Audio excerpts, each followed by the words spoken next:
Esta mañana nos acompaña Andrés Icaza, vicepresidente de la Cámara de Minería del Ecuador. Buenos días. Buenos días. En días Estimado anteriores Lenin, estuvo en este espacio el prefecto electo de Zamora Chinchipe y en relación a la extracción de minerales y el proyecto Cóndor Mirador en manos de la empresa Ecocorriente, indicó lo siguiente, escuchémoslo. Hay lugares donde no debe explotarse, así existe el mejor oro del mundo y son las fuentes de agua. Lo dice el mandato minero, lo dice la Constitución de la República del Ecuador. Es por eso que yo he traído este informe de Contraloría donde se establece claramente que en este proyecto existen al menos 227 fuentes de agua y se pide que se revierta al Estado esta concesión minera. Pero finalmente, si al país, si al pueblo ecuatoriano no le importa el medio ambiente, la casa del pueblo ecuatoriano, yo creo que es fundamental. Si vamos a explotar los recursos del pueblo ecuatoriano en estas condiciones, al menos que sirva para el Estado ecuatoriano. No podemos permitir que se vaya a dañar nuestra casa, que se vaya a destruir nuestro medio ambiente y que se lleve la única reserva que tiene el Estado ecuatoriano. Es por eso que es fundamental que si vamos a explotar, si necesitamos explotarlos para el país, pues que sirvan para poder cambiar el modelo de desarrollo económico del Estado ecuatoriano. ¿Y qué es lo que tienen ustedes que señalar en relación a esto? Buenos días, estimado Lenin. Un atento saludo a usted y a todos quienes nos miran por este canal de televisión, a quienes además les deseamos un excelente inicio de fin de semana. A ver, quizás algunas precisiones. Número uno, sobre las declaraciones del prefecto electo Cleber Jiménez.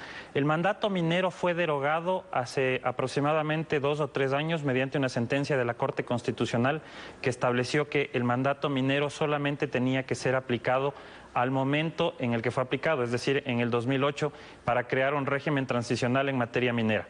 Posterior a ello, el mandato minero perdió su vigencia. Entonces, en este momento, el citar una disposición del mandato minero es absolutamente inoportuno.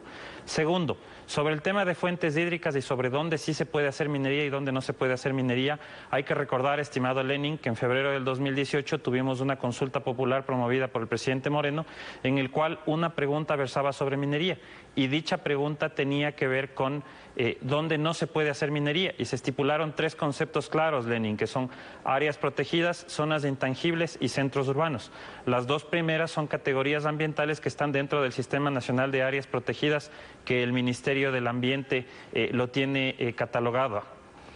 Entonces, en fuentes hídricas no existe una restricción para hacer minería, pero sí es importante considerar las restricciones y las obligaciones que establece la Ley de Recursos Hídricos para el efecto, que es que, primero, ningún proyecto minero puede tener intersección con fuentes de acceso al agua para consumo humano, que evidentemente el consumo humano y la satisfacción de las necesidades humanas del agua tienen prelación sobre cualquier otra industria, no solamente sobre la minera.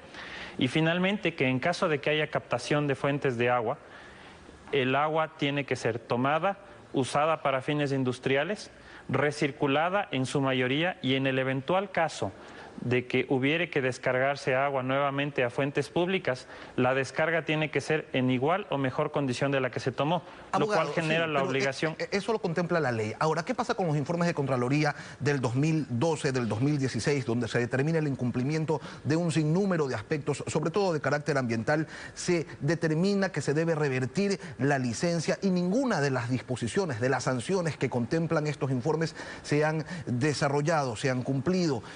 Eso también es inseguridad jurídica. A ver, entendemos que hay informes de la Contraloría que la Contraloría ha practicado no a los concesionarios mineros, sino a los ministerios del ramo, sea Ministerio del Ambiente, sea Ministerio de Minería. Entendemos que esos informes, no sé si son definitivos, pero entendemos que aún están siendo impugnados, es decir, todavía no son firmes y en consecuencia dichas eventuales sanciones aún no pueden ser ejecutadas. Ahora, en el 2018 el Ecuador recibió 1.401 millones de dólares producto de inversión extranjera directa. El 53% de ese monto, 742 millones, corresponden a explotación de minas y canteras. Richard Martínez decía antes de ayer en el evento que ustedes organizaron que para el 2021 representarán el 4% del Producto Interno Bruto en inversiones y generarán 30.000 empleos. Yo quiero que usted me aclare algo. Para el 2021, ¿habrán invertido un total de 4.000 millones o estarán invirtiendo 4.000 millones de dólares por año? Debería ser un total. Eso está proyectado en base a los compromisos de inversión que tienen las compañías mineras con el Estado ecuatoriano. Le especifico un poco, estimado Lenin. Anualmente, los concesionarios mineros tienen la obligación de reportar sus actividades y ese reporte tiene básicamente dos elementos. Por una parte, tiene la obligación de decir qué hizo el año anterior y cuánto gastó el año anterior, y por otro lado tiene la obligación de comprometerse en los gastos del siguiente año y en qué va a gastar, de tal forma que el Estado tiene un derecho de auditoría para verificar el cumplimiento de esos temas.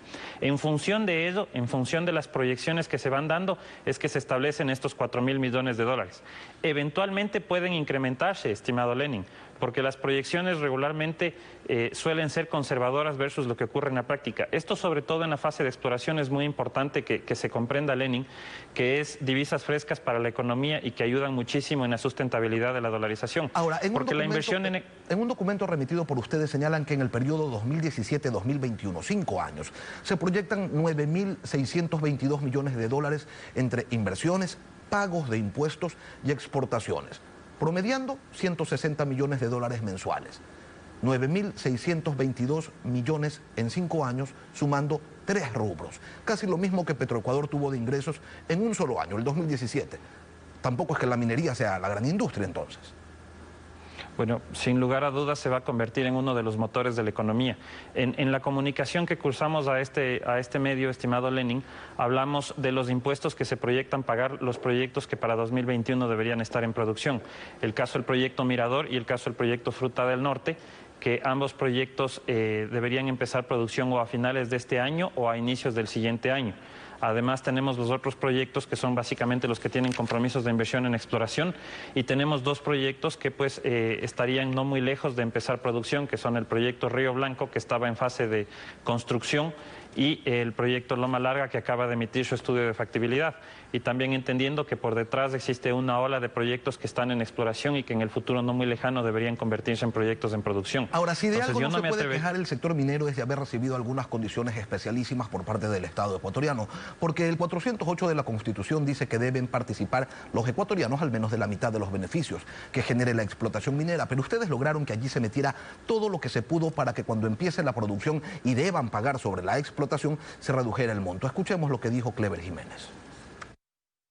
Pero cuando usted habla del artículo 408 de la Constitución de la República del Ecuador, claramente establece, y usted lo manifiesta, no menos del 50% debe quedar para el Estado ecuatoriano de los beneficios de la explotación de la gran minería.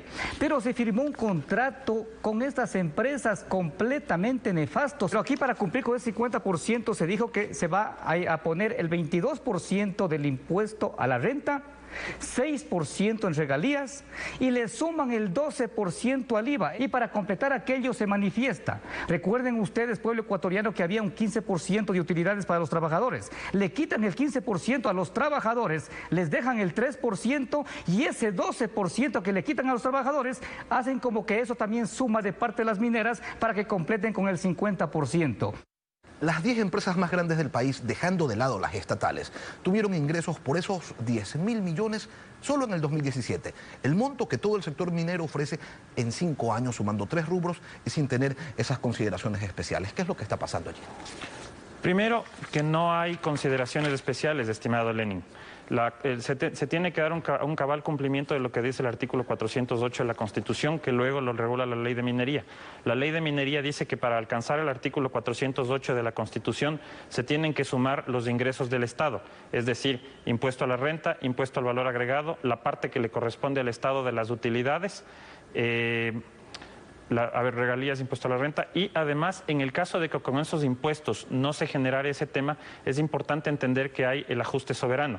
Es decir, digamos que el total de regalías, impuesto a la renta y participación de utilidades les llega, digamos, al 48% del total de los beneficios. Existe el ajuste soberano, que es una suerte de recargo al impuesto a la renta, y con eso se llega al mínimo porcentaje del 50% que establece la Constitución del Ecuador, por una parte. Y por otra parte, no es que se está quitando las utilidades a los trabajadores. Los trabajadores reciben un porcentaje de esas utilidades, y el resto de las utilidades existe una obligación legal de que el Estado las reinvierte en las comunidades. Pero eso no es una decisión o una concesión que se ha hecho a las compañías mineras mediante contrato. Ese es un principio que está en la Ley de Minería, y además es un principio que consta que fue promulgado en diferentes leyes en el anterior gobierno para todas las empresas de los sectores estratégicos. Me refiero, el mismo régimen existe en telecomunicaciones, el mismo régimen existe en petróleos, por lo tanto es un tema normativo. No se puede acusar a las compañías mineras de recibir una condición de mejoría por ese sentido. Andrés Icaza, vicepresidente de la Cámara de Minería del Ecuador, gracias por venir a Contacto Directo. Gracias a usted y un excelente fin de semana a usted y a quienes nos miran. Igualmente. Y cuando regresemos, Felipe Rivadeneira, presidente de FedExport, convocatoria del gobierno a un nuevo gran acuerdo nacional, el crecimiento de las exportaciones y una balanza comercial aún negativa. Lo revisaremos. Manténgase en nuestra sintonía.